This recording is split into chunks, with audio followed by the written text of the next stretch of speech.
Oikein hyvää päivää katsojat pitkästä aikaa. Edellisestä videosta nyt tovi on kulunutkin, mutta nyt tuli semmonen, voisi sanoa, että mielenkiintoinen haaste tuossa eteen, että pakko itekin lähteä testaamaan. Eli Karhukokki oli pistänyt alulle, tai on tästä nyt aikaisemminkin haasteita tehty, mutta alulle tämmöisen roiskeläppä-haasteen.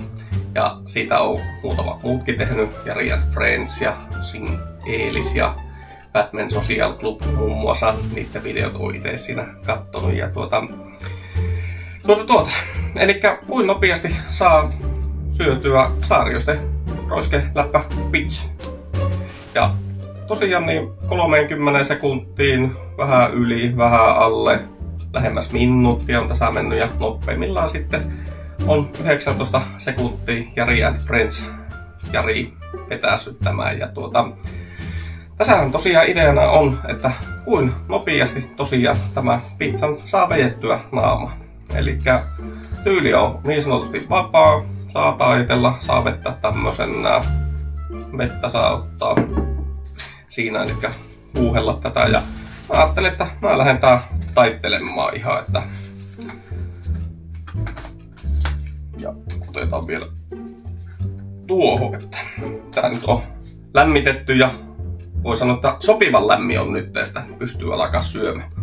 Ja tabletilla mä otan tosiaan aikaa, että katsotaan kauanko tuossa menee aikaa ja no, lähdetäänpä testaamaan. Elikkä NYT.